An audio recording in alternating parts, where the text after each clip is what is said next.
পনির দিয়ে আমরা আমিষ নিরামিষ বিভিন্ন ধরনের রেসিপি করে থাকি। আজ আমি পনির দিয়ে যে রেসিপিটি আপনাদের সাথে শেয়ার করব একদম অন্যরকম এবং খেতে অপূর্ব। আশা করি ভালো লাগবে। ভিডিওটি সম্পূর্ণ দেখার অনুরোধ রইল। নমস্কার বন্ধুরা, আমি তন্দ্রা। আমার চ্যানেল মাই কুকিং কর্নারে আপনাদের স্বাগত জানাই। এখানে আমি 150 গ্রাম মতো পনির নিয়ে নিয়েছি এবং এগুলোকে মাঝারি আকারে কেটে নিয়েছি। হাফ লেবু নিয়ে নিয়েছি, এটাকে আমি স্কুইজ করে পনিরের সাথে মিশিয়ে দেবো। এখানে মাপ মতো 1 থেকে 1.5 টিস্পুন লেবুর রস আছে। এবার এর মধ্যে দিয়ে দেব অল্প একটু নুন। নুনের পরিমাণটা খুবই সামান্য দিতে হবে, 1/4 টিস্পুন মতো। আর দিয়ে দেব একটুখানি গোলমরিচের গুঁড়ো। তারপরে এটাকে টস করে মিশিয়ে দেব। টস করে মেশাবো কারণ পনির খুব নরম হয়, তাই হাত দিয়ে না মেশানোই ভালো। এরপর একটা লেবু নিয়ে নিয়েছি। এর যে উপরের সবুজ অংশটা আছে এটাকে গ্রেট করে এই পনিরের মধ্যে দিয়ে দেবো। একটু সাবধানে গ্রেট করতে হবে যাতে সবুজের নিচে যে সাদা অংশটা আছে সেটা যেন গ্রেট না হয়ে যায়, তাহলে কিন্তু তেতো হয়ে যাবে। এইভাবে একটু সাবধানে দেখে দেখে গ্রেট করে নিতে হবে। খুব বেশি দরকার পড়বে না, আমার অল্প একটু হলেই হবে। এই লেবুর উপরের যে সবুজ অংশের গন্ধটা খুব সুন্দর হয়। এবার আমি আবার টস করে সব মিশিয়ে দেব এবং এটাকে রেখে দেব 15 থেকে 20 মিনিট ম্যারিনেশনের জন্য। এর মাঝে আমি একটা মশলা তৈরি করে নেব। এই মশলাটা আমি থেতো করে করব। এখানে আমি 4টে কাঁচা লঙ্কা নিয়ে নিয়েছি। কাঁচা লঙ্কাগুলোকে একটু ছোট ছোট করে কেটে দিয়ে দিলাম। 8 থেকে 10 কোয়া রসুন নিয়েছি। এখানে রসুনের পরিমাণটা একটু বেশি দেব। আদা খুব সামান্য দেব, একদম ছোট একটা টুকরো নিয়েছি। এবার এগুলোকে আমি থেতো করে নেব। এগুলো খুব বেশি মিহি হবে না, একটু ছিবড়ে ছিবড়ে মতো থাকবে। হামানদিস্তা না থাকলে কিচেন স্ল্যাবের উপরে একটা ভারী কিছু দিয়ে একটু থেতো করে নিলেই হবে। থেতো করা আমার হয়ে গেছে। ঠিক এরকম হবে টেক্সচারটা। একটা মাঝারি মাপের পেঁয়াজ লম্বা লম্বা সরু সরু করে কুচিয়ে নিয়েছি। 20 মিনিট হয়ে গেছে। পনিরটা নিয়ে নিলাম।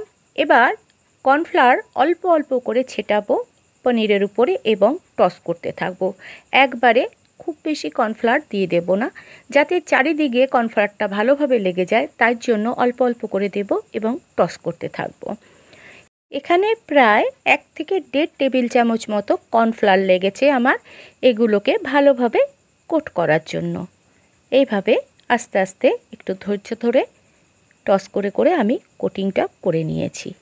এবার একটা ফ্রাইং প্যানের মধ্যে খানিকটা সাদা তেল দিয়েছি, প্রায় 1 থেকে 1.5 টেবিল স্পুন মতো। আর দিয়ে দিয়েছি 1 টুকরো বাটার। বাটারটাও প্রায় 1 টেবিল স্পুন। একটুখানি মেল্ট হতে দেব। তারপরে পনিরের টুকরোগুলো আস্তে আস্তে এর উপরে বসিয়ে দেব।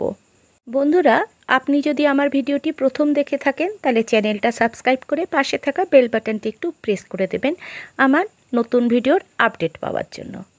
এক পিঠটা হয়ে গেলে আস্তে আস্তে এগুলো উল্টে দেব। একটু সাবধানে উল্টাতে হবে।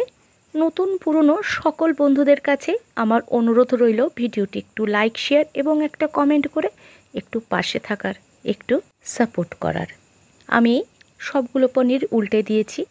হালকা হালকা রং ধরলে এগুলোকে তুলে নেব। খুব বেশি ভাজবো না, পনিরগুলো যেন নরম থাকে সেদিকে খেয়াল রাখতে হবে। সবগুলো তুলে নিয়েছি। এগুলো কিন্তু এই অবস্থাতে খেতে দারুণ লাগে। এবার এই ফ্রাইং প্যানের মধ্যে দিয়ে দেব 1 টুকরো বাটার। আগে থেকে অল্প একটু তেল ছিলই, তার মধ্যে ওই 1 টেবিল চামচ মতো বাটার দিয়ে দিয়েছি। বাটারটা মেল্ট হতে দেব। তারপর এর মধ্যে দিয়ে দেব কুচনো পেঁয়াজটা। পেঁয়াজটা কিন্তু খুব বেশি ভাজবো না, হালকা একটু ভাজবো। পেঁয়াজটা এমনভাবে ভাজবো যেন রং না ধরে, জাস্ট একটু সটে করে নেব। তারপরে এর মধ্যে দিয়ে দিচ্ছি অল্প একটু নুন। নুনটা একটু বুঝে দিতে হবে, যেহেতু বাটার দিয়েছি বাটারেও সল্ট আছে। আর একটু নেড়ে চেড়ে দিলাম। এরপর থেতো করে রাখা মশলাটা দিয়ে দেব। একটুখানি মিশিয়ে দিচ্ছি। রসুনের কাঁচা গন্ধটা চলে যাওয়া পর্যন্ত আমি এটাকে ভাজবো, খুব বেশি নয়। মিডিয়াম ফ্লেমে 2 থেকে 3 মিনিট ভাজলেই এটা কিন্তু খুব সুন্দর ভাজা ভাজা হয়ে যাবে। রসুন তেলে একটু বেশিক্ষণ ভাজলে কিন্তু বেশ উগ্র গন্ধ হয়ে যায়, সেটা কিন্তু আমার এখানে দরকার নেই। এই যে বেশ সুন্দর হয়ে গেছে, হালকা রং ধরেছে। এবার আমি পনিরগুলোকে দিয়ে দেব, তারপরে হালকা হাতে মিশিয়ে দেব। রসুন, বাটার, গোলমরিচ আর লেমন, এই চারটের ফ্লেভার এই রেসিপিটাকে দারুণ করে তোলে। এভাবে একটু মিশিয়ে দিলাম। এবার যে বাটিটাতে আমি ম্যারিনেট করে রেখেছিলাম পনিরগুলো, সেটার মধ্যে অল্প একটু জল দিয়ে দিচ্ছি। এটার মধ্যে অল্প একটু কর্নফ্লাওয়ার তো আগে থেকেই ছিল। যদি কর্নফ্লাওয়ার একদম না থাকে তখন এই বাটির জলে 1/4 টিস্পুন মতো কর্নফ্লাওয়ার গুলে দিয়ে দেওয়া যেতে পারে। এবার একটু নেড়েচেড়ে সব মিশিয়ে দিলাম। এখন হাফ লেমন নিয়ে নিয়েছি, সেটাকে স্কুইজ করে দিয়ে দেব, ওই 1 থেকে 1.5 টিস্পুন লেবুর রস। এটা আমি নর্মাল লেবু দিয়ে করেছি, গন্ধরাজ লেবু দিয়েও কিন্তু এটা খেতে বেশ ভালো লাগবে। ভালো করে সব এবার একটু মিশিয়ে দেব। আস্তে আস্তে এটা বেশ ঠিক হয়ে যাবে। এবার টকটাকে ব্যালেন্স করার জন্য সামান্য চিনি দিয়ে দেবো, একদম অল্প 1/4 টিস্পুন মতো চিনি আমি উপর দিয়ে ছড়িয়ে দিলাম। আর দিয়ে দিয়েছি গোলমরিচের গুঁড়ো বেশ খানিকটা। এবার সব আবার আস্তে আস্তে মিশিয়ে দেব। এটা লুচি, পরোটা বা ফ্রাইড রাইস বা চাউমিনের সাথে বেশ ভালো যায়। উপর দিয়ে অল্প একটু চিলি ফ্লেক্স ছড়িয়ে দিচ্ছি। নোনতা, টক, ঝাল আর হালকা মিষ্টি এই রেসিপিটাতে কিন্তু বেশ ভালো লাগে খেতে। তবে ঝাল বেশি খেতে না চাইলে বুঝে দেবেন। সব মিশিয়ে দিলাম। এটা আমি একটা এক্সপেরিমেন্টাল রান্না করেছিলাম।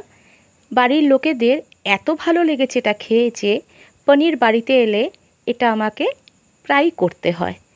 খুব সুন্দর দেখতে হয়েছে। একটু তুলে দেখাচ্ছি কাছ থেকে। এই যে দেখুন, দেখতে যতটা সুন্দর হয়েছে খেতে এর থেকে অনেক অনেক অনেক বেশি ভালো। একবার ট্রাই করে দেখতে পারেন। প্লেটিং করে দিয়েছি, উপর দিয়ে একটু ধনেপাতা কুচি ছড়িয়ে দেওয়া যেতেই পারে। ভালো থাকবেন, সুস্থ থাকবেন, একটু সাপোর্ট করবেন। ধন্যবাদ।